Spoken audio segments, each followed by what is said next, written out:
আছে কারো কোনো সমস্যা?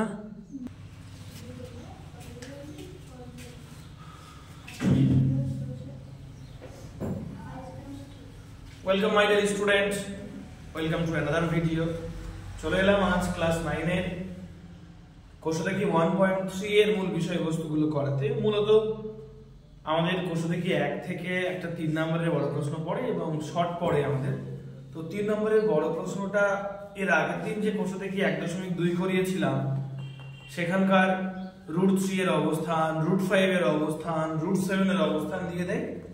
অথবা আর একটা বড় প্রশ্ন আমাদের এই 1.3 যে চ্যাপ্টারটা আছে এই চ্যাপ্টারে যে সংখ্যা রেখায় কোনো একটা মূলত সংখ্যা, যেমন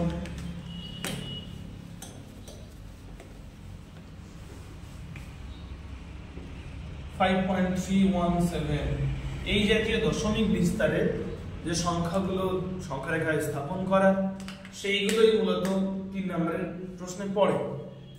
আমি আগের দিন বলছিলাম যে জুম করে করে কিভাবে বসাতে হয় সংখ্যা রেখায় কোনো সংখ্যা, আজকে সেইগুলোই আমরা শিখবো। তার আগে একের পর এক ধারাবাহিকভাবে যেভাবে আছে সেগুলো করি। সবার প্রথমে এখানে প্রশ্ন আছে যে ভাগ না করে নিচে কোন সংখ্যাগুলির দশমিকের বিস্তার সসীম সেগুলো লিখি। অর্থাৎ ভাগ না করেই আমরা বলতে পারবো।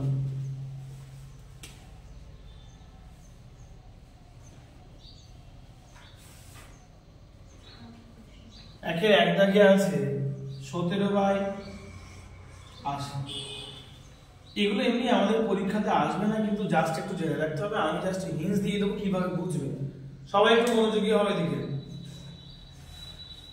নিচে যেটা থাকে সেই হরে আমরা উৎপাদকে বিশ্লেষণ করব। এখানে কত হচ্ছে 80, তো 80 কে উৎপাদকে করলে 2 দিয়ে 40, 2 দিয়ে 20, 2 দিয়ে 10, 2 দিয়ে 5। যদি এখানে যে হর থাকে সেই হরের উৎপাদকগুলোর মধ্যে যদি সবাই 2 অথবা 5 থাকে, যদি 2, 5 ছাড়া অন্য কিছু না থাকে, তবে এর দশমিক বিস্তার সসীম। অর্থাৎ সসীম বলতে কি, দশমিক ভাগ করলে মিলে যাবে।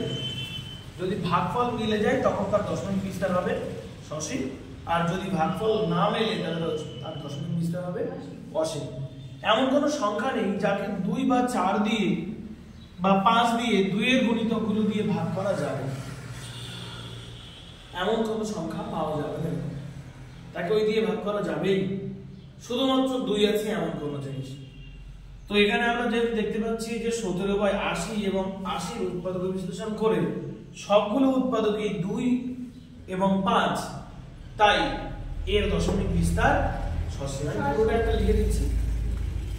যেহেতু 80 এর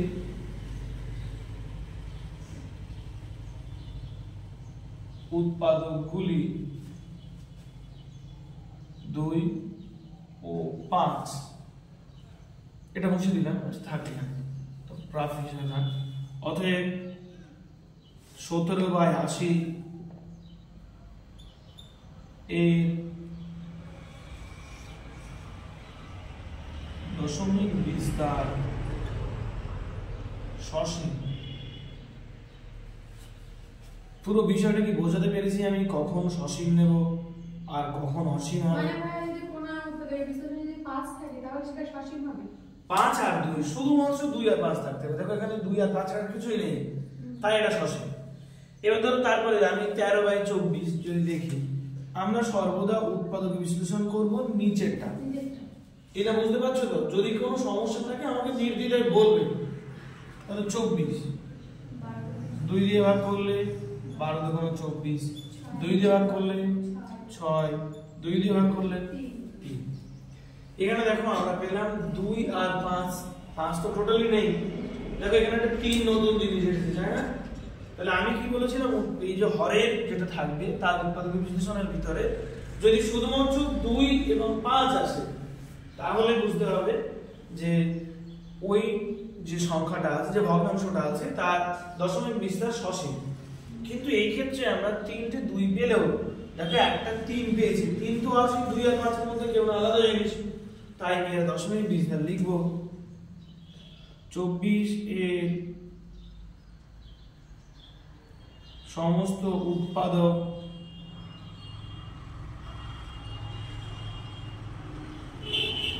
দুই অথবা 5, 9 অতএব 13/24 এর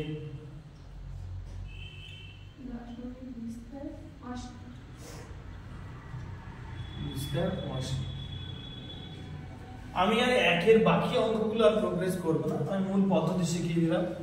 সৌভাগ্যক্রমে 1 এবং 2 দাগ একটা সসীম হলো আর একটা অসীম হলো, আর না কিভাবে অসীম হবে সেটা আমার দেখানোর প্রয়োজন হতো। তো এই হলো তোমাদের এই 1 দাগের অঙ্কগুলো কিভাবে করবে তার পুরোপুরি লেখা।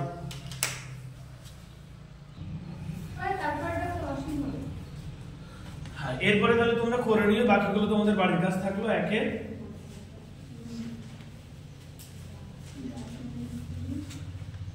এরপরে 2 দাগের অঙ্কগুলো দেখি, এগুলো পরীক্ষাতে আসে না, জাস্ট আছে বলে একটু দেখিয়ে দিই। বলছে নিচের প্রত্যেক সংখ্যা দশমিকে বিস্তার করি ও কি ধরনের দশমিকে বিস্তার পাবো। তাহলে দশমিক বিস্তার একটা পুরোপুরি সসীম হয়, আর একটা আবৃত এবং অসীম হয়, আর একটা নরমাল অসীম হয়। বুঝতে পেরেছি আমি? আবৃত সেটা অসীম দূর পর্যন্ত যেতে পারে, আবৃত মানে পৌনঃপুন্য দিয়ে যাদেরকে থামিয়ে নেওয়া যায়।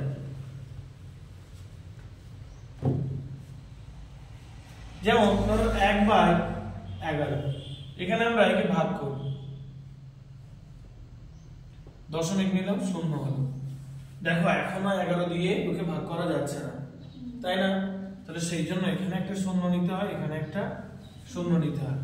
প্রত্যেকবারই আমরা দশমিকের জন্য একটা করে 0 নিতে পারবো, দুটো করে 0 নেওয়ার অধিকার আমাদের নেই একসঙ্গে। তাই দশমিক নিলাম, একটা 0 এলো, আর একটা 0 নেওয়ার জন্য আমাদের কি করতে হচ্ছে, আর একটা 0 নিতে হবে। 9, 11, 99, কত আসবে? 1 আসবে। দেখো 1 দিয়েই ভাগ করছিলাম না, তো আবার তো সেই সেম জিনিসই আসবে। তাহলে যদি আমি আবার এখানে দশমিকের জন্য 0, আবার 0, আবার 0, আবার 9, তো দেখো তো যতবারই ভাগ করব আমি সেইভাবে এই যে এটা আছে 09, 09, 09, 09 এই করতে করতে চলতে থাকবে না, ভাগ কখনো মিলবে না। এটা কিন্তু অসীম। কিন্তু দেখো একটা জিনিস, যদি কোনো জিনিস বারবার রিপিট আসে তাকে ওই মাথায় দুটো ফোঁটা দিয়ে থামিয়ে দেওয়া যায়। মাথায় দুটো ফোঁটাকে বলা হয় পৌনঃপুনিক। কি বলা হয়? পৌনঃপুনিক। তাই যদি আমরা কাউকে পৌনঃপুনিক দিয়ে থামিয়ে দিতে পারি, তাহলে এটা কি পেলাম? 0.09। ঠিক যে জায়গাগুলো বারবার রিপিট আসে সেখানে এই করে দেওয়া। তাহলে আমরা বুঝতে পারলাম এর দশমিক বিস্তার অসীম, কিন্তু দশমিক বিস্তারকে একটা ছোট্ট জায়গার মধ্যে বেঁধে রাখতে পারলাম, তাই না? তাই এটা হলো আবৃত অসীম। এখানে কি জানতে চাইছিল? দশমিক বিস্তার করি কি ধরনের দশমিক বিস্তার। 1/11 এর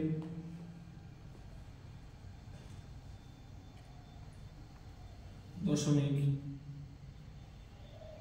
বিস্তার আবৃত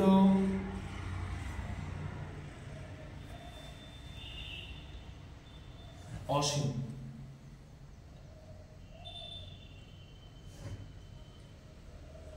এটা কিন্তু রাফ ক্যালকুলেশন, যদি তোমরা পাশে দেখাবো, বোঝা গেল?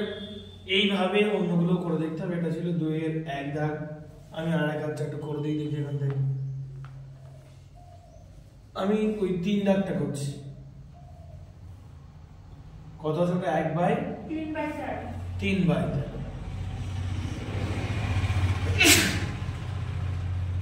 এখানে ভাগ করি, 13 কে 3 দিয়ে ভাগ করা যাচ্ছে না, কি করতে হবে?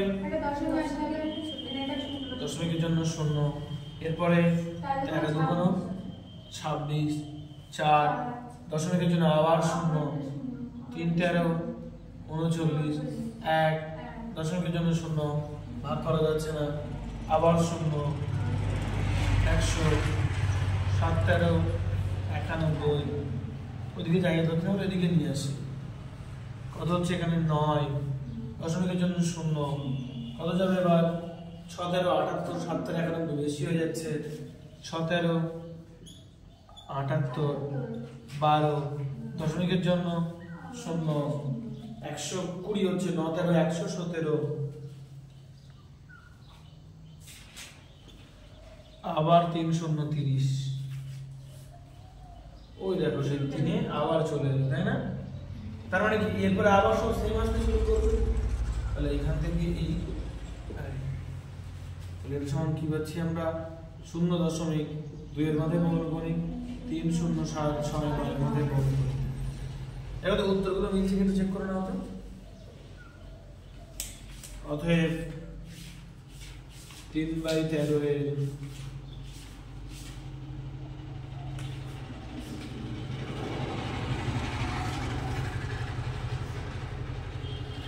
দশমিক বিস্তার 0.230769, ঠিক আছে।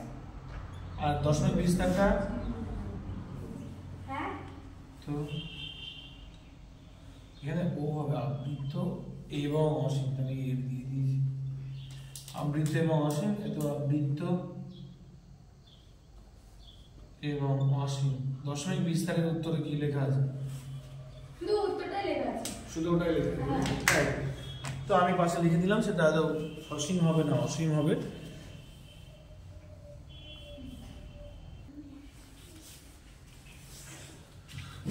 এরপরে আমরা 3 দাগের অঙ্কগুলো করব। এই 3 দাগের অঙ্কগুলো থেকে একটা আমাদের পরীক্ষাতে শিওর শর্ট আসবেই।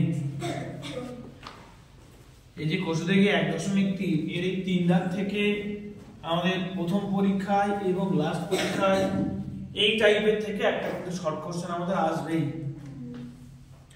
দেখো এখানে কি আছে, একটা পদ্ধতি আছে, পদ্ধতি অনুযায়ী করলে খুব সহজেই হয়ে যাবে। যেমন 0.3 এর মাথায় পৌনঃপুনিক, তো এই পৌনঃপুনিক যুক্ত যে দশমিক সংখ্যাগুলো থাকে, এই দশমিক জায়গা থেকে আমার ভগ্নাংশে নিয়ে যেতে হবে। ভগ্নাংশে নিয়ে যাওয়ার নিয়ম হচ্ছে সবার প্রথমে পুরো সংখ্যাটা লিখে নেওয়া, দশমিক আছে এই কথাটা বিচার না করা। কটা আছে এখানে, কি কি আছে এখানে? 3, 0 কিন্তু 0 কোনো মূল্যই নেই, 3। এবার দেখতে হবে পৌনঃপুনিক যেখানে দেওয়া তার আগের সংখ্যা কত, 0 তো, তাই না? এখানে তো পৌনঃপুনিক, তার আগের সংখ্যা কত, 0, তাহলে 0 বাই কটার আগে দশমিক, একটার আগে দশমিক, তাহলে কটা শূন্য একের পিঠে একটা শূন্য।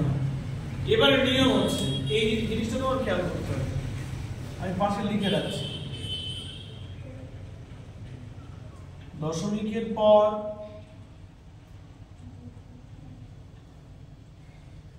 পৌনঃপুনিক থাকলে 1 বিয়োগ দশমিকের পর একটা ছেড়ে পৌনঃপুনিক থাকলে 10 বিয়োগ একের পিঠে সেই কটা শূন্য, যে কটা ছেড়ে পৌনঃপুনিক একের পিঠে সেই কটা শূন্য বিয়োগ হবে। এখানে তো দশমিকের পর পরই মানে কোনো কিছু তো ছেড়ে দেওয়া হয়নি, তাই কিন্তু আমি কোনো শূন্য দেইনি, শুধু 1 বিয়োগ করেছিলাম। দশমিকের পরে যদি এমন আসে 0.12 এখানে পৌনঃপুনিক, তাহলে দেখো দশমিকের পরে একটা সংখ্যা ছেড়ে তারপরে পৌনঃপুনিক না, ঠিক না? বুঝতে পারছো? তাই কিন্তু 10 বিয়োগ করছি। আবার যদি এমন থাকে 0.1 2 3 তার মধ্যে পৌনঃপুনিক, তাহলে দুটো ছেড়ে পৌনঃপুনিক মানে একের পিঠে দুটো শূন্য মানে 100 দিয়ে বিয়োগ করব। দশমিকের পর দুটো ছেড়ে যদি পৌনঃপুনিক থাকে তাহলে একের পিঠে দুটো শূন্য দিয়ে বিয়োগ, তিনটে ছেড়ে যদি হয় একের পিঠে তিনটে শূন্য দিয়ে বিয়োগ। বুঝতে পারছি? এটা হলো বেসিক নিয়ম, এই নিয়ম ফলো করব আমরা।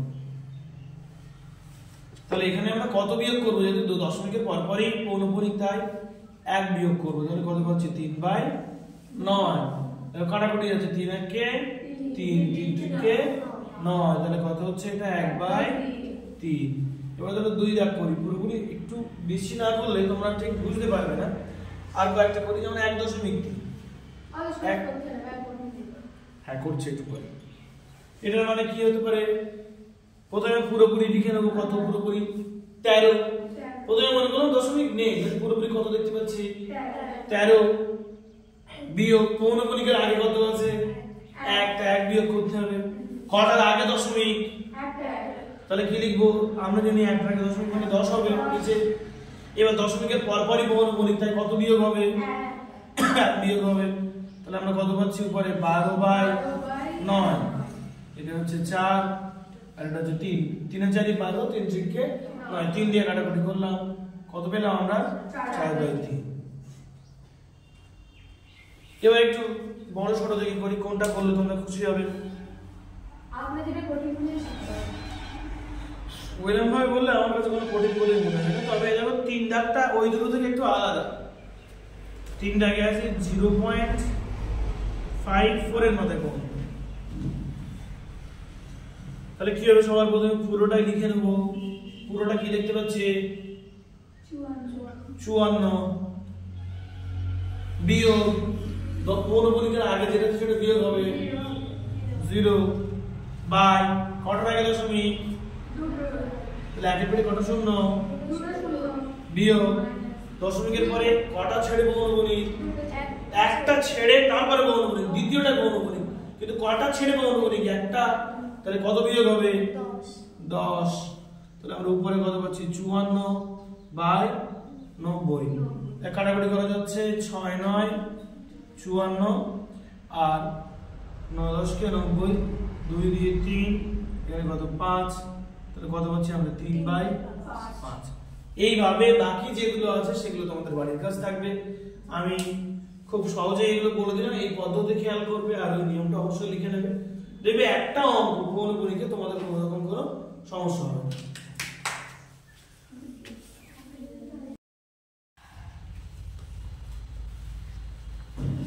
এরপরে দেখো 4 দাগে লিখতে বলছে যে 4টি সংখ্যা লিখি যাদের দশমিক বিস্তার অসীম এবং অনবৃত্ত তো 4টি দশমিক বিস্তার লিখতে বলছে যাদের দশমিক বিস্তার অসীম এবং অনবৃত্ত তার মানে কি তারা অমূলত সংখ্যা না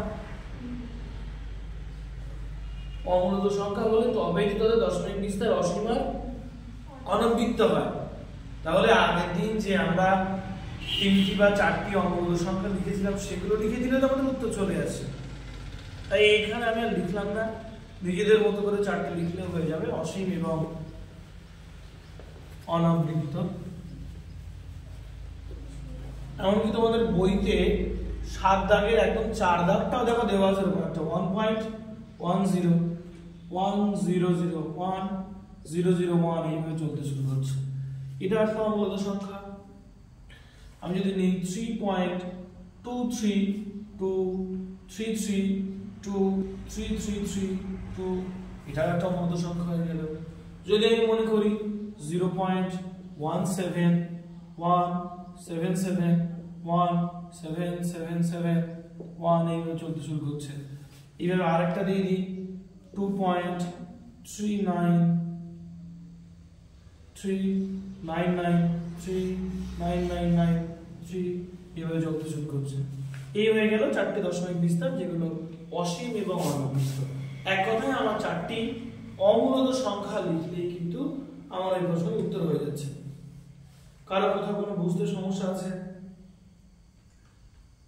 অসীম অনবৃত্ত মানে রীতি মানতে হবে দেখ একের পরে 0 ফিক্সড রাখতে হবে কোনো একটা সংখ্যা বারবার আনতে হবে একের পরে একটা 0 তারপরে 1 তারপরে দুটো 0 তারপরে 1 তারপরে 3টে 0 আমি এখানে ভুল করেছি 3টে 0 তারপরে এখানে যদি নিয়ে আগে ভেবে নেব যে কোন সংখ্যাটা রিপিট আনবো আমি এখানে 3টা রিপিট আনার চেষ্টা করছি তো 2 3 হলো তারপরে 2 এর পরে দুটো 3 তারপরে 2 এর পরে 3টে 3 এইভাবে চলতেই শুরু করব 2 এর পরে 3 4টে 3 2 এর পরে 5টা 3 এইভাবে আসবে এখানে 1 7 থেকে আমি 7টাকে বারবার রিপিট আনবো বলেছি তাই 1 7 তারপরে 1 7 7 তারপরে 1 3টে 7 1 এইভাবে আবার চলতে শুরু করবে 4টে 7 5টে 7 এইভাবে এইগুলো হলো আমাদের 4 দাগের অঙ্ক এরপরে যেগুলো আছে সেগুলো একটু করা দরকার যেমন 5 দাগে আছে যে 5/7 এবং 9/7 এর মধ্যে 3টি ভিন্ন অমূলত সংখ্যা লিখি এগুলো অমূলত সংখ্যা মূলত সংখ্যা তো আমরা এটাকে করেছি তাই না দশমিক বিস্তার করে অমূলত সংখ্যা লেখাটা অনেক চাপ হয়ে যায় তাহলে দেখা যাক অমূলত সংখ্যাটা আমি করি কিভাবে করব সবার প্রথম আগে আমাদেরও দশমিক বিস্তার জানা দরকার তা না হলে আমরা অমূলত সংখ্যাও লিখতে পারবো না যেমন 5/7 আর 9/7। আমরা 7 দিয়ে 5 ভাগ করি, দশমিক দিয়ে 0 হলো, 7 7 49, 1 0 7 8 7 আর যাবো না, 0.7 আর ডট ডট ডট দিয়ে দিলাম, মানে কি এইভাবে চলতে শুরু করবে একবার। আর এখানে কত আছে, আমার 7 দিয়ে কাকে ভাগ করবো, 9, 7 8 7 2 দশমিক দিয়ে একটা 0 নিলাম, 20 হলো, 7 2 14 6 0 60 হলো, 7 8 56। আমি আর নেব না, কেউ যদি ভাগ মিলে নেবে এইভাবে চলতে শুরু করবে, তাহলে এটা কি পাচ্ছি 1.28, এইভাবে চলতে শুরু করছে। বুঝতে পেরেছি? আমার কি করতে হবে, এই 5/7 ও 9/7 এর মধ্যে যে কোনো দুটি অমূলত সংখ্যা বসাতে হবে, তাই না? এদের মাঝখানে তিনটি অমূলত সংখ্যা বসাতে হবে। তো আমি এর জন্য 0.7 0.8 0.9 0.10 মানে আর 0.11 0.12 12 তো নিতে পারবো না, বা এই পর্যন্ত নিতে পারি। আমার কি এইগুলোর মধ্যে সব আমার অমূলত সংখ্যা লিখতে হবে, তাই না? এই যে 0.7 এর পরে 1.12 1.2, তার মানে কি অ্যাকচুয়ালি 7 থেকে 12 পর্যন্ত যাচ্ছে, তাহলে 0.7 0.8 0.9 এই ধরনের কিছু চলতে থাকে। 0.7টা বাদ দিয়ে দিলাম, তাহলে 0.8 9 10 11 এর মধ্যে আমার অমূলত সংখ্যা লিখতে হবে না? তো এবার লিখি, কারণ আমার কি এই দুটোর মাঝখানে লিখতে হবে, এটা 0.7 এটা 0.12, ওর ভিতরে আমার লিখতে হবে। তাহলে অতএব 5/7 ও 9/7 এর মধ্যবর্তী তিনটি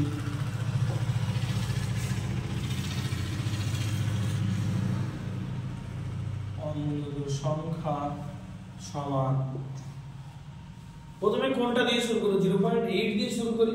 হ্যাঁ 0.8 0.8 কোন সংখ্যাটা রিপিট আনতে চাও, এর মধ্যে কোন সংখ্যা রিপিট আনবে, 8 এর পরে কোনটা তো লিখতে হবে, রিপিট আনবে কোনটা, 8 তো এমনি আছে।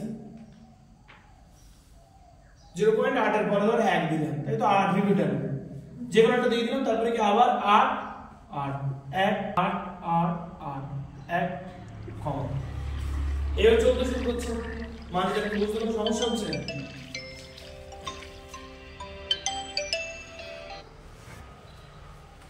টিনার কোনো সমস্যা? তাহলে পরেরটা টিনা বলবে। এই 7 থেকে 12 এর ভিতরে হলেই হবে, মানে 8 থেকে শুরু করে 11 পর্যন্ত নিতে পারবো। এরপরে শুরু করবো কত দিয়ে, 0.9 নিলাম, রিপিট আনবো কোন সংখ্যাটা, 2 তাহলে 2 9, রিপিট আনবো কাকে বলেছি, 2 কে, তাহলে প্রথমে 9 2 দিয়েছি, এবার কি 2 দুটো আসবে না, তাহলে দুটো 2, তারপরে 9 তারপর 2 দিয়ে 2 9 এইভাবে চলতে শুরু করবে। এবং এই একটা কমা এই একটা, এবং মানে এবার তৃতীয়টা লিখবো, তৃতীয়টা কত লিখবো, 10 মানে তো 1 অ্যাকচুয়ালি, এই যে 1 10 মানে তো এই যে শুধু 1 না, তাহলে 1 এর পরে নিয়ে দশমিক কত নেব বলো, 1 এর পরে কোন জিনিসটাকে রিপিট আনতে চাই, 5, তাহলে 5 এরপর আর একটা সংখ্যা দিতে হবে, যে কোনো একটা সংখ্যা, 4 দিলাম, দিয়ে 5 5, তারপরে 4 5 5 5, তারপর 4 আর দিলাম, হয়ে গেল। তাহলে আমার 5/7 ও 9/7 এর মধ্যে তিনটি অমূলত সংখ্যা লিখতে বলেছিল, আমি কিন্তু এখানে তিনটে লিখি, তোমরা চাইলে অসংখ্য করতে পারো। এই যে 0.8 আমি এখানে 1 নিয়েছিলাম, কারো মনে হলো 7 নেব, নিয়েছে 8 8 8 7 8 8 8 8 7, এরকম করতেই পারে। কারো মনে হলো না আমি এখানে 7 নেব না, আমি এখানে 3 নেব, তো নিতেই পারে, কোনো রকম সমস্যা নেই। এটা দিয়েও আবার একটা অমূলত সংখ্যা হয়ে যাবে, অসংখ্য নেওয়া যেতে পারে। সময় যদি থাকে আর ধৈর্য থাকলে কোটি কোটি অমূলত সংখ্যাও লিখে দেওয়া যাবে। আপাতত এগুলো তোমরা তুলে নাও, আমি তারপরে এগুলো বলছি।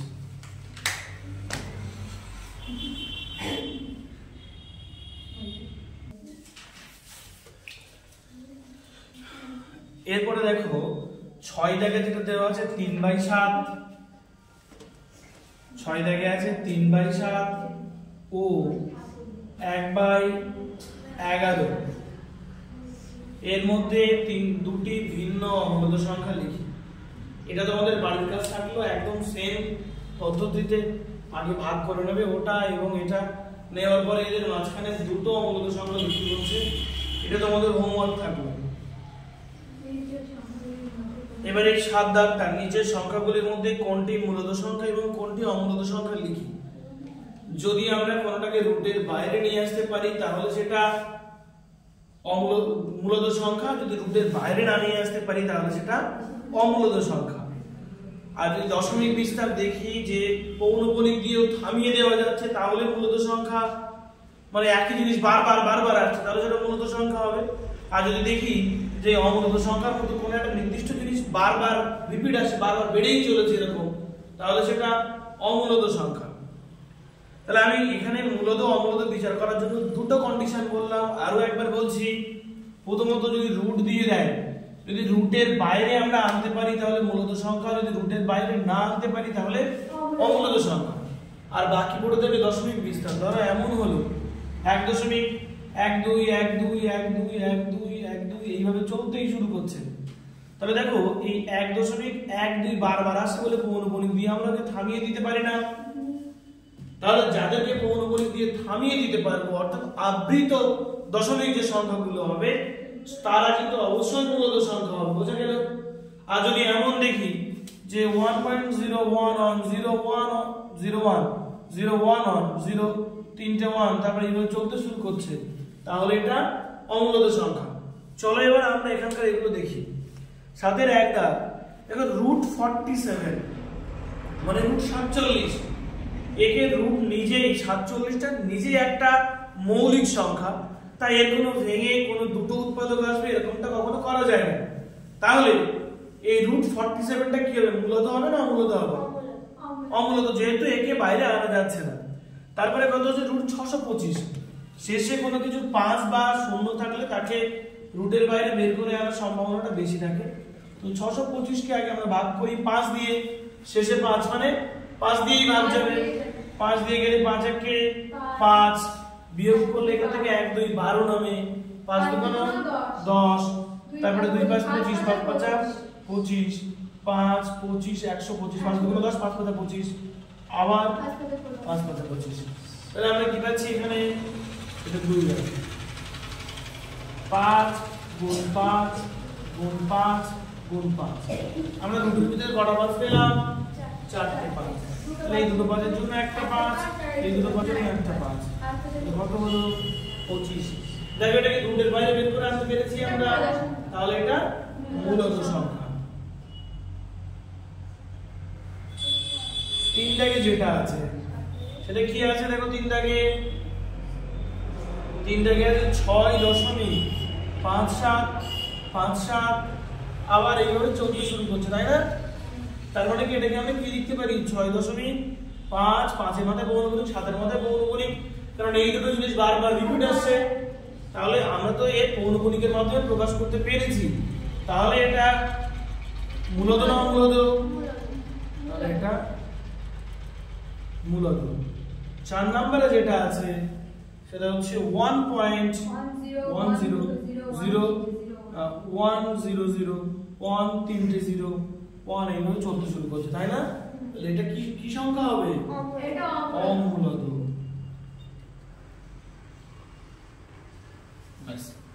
এই হলো তোমাদের যে 6 দাগ 7 দাগ।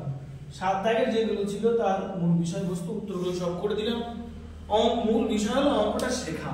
যদি তোমরা অঙ্ক শিখতে পারো তাহলে দেখবে একটার পরিবর্তে 10টা করতে পারবে।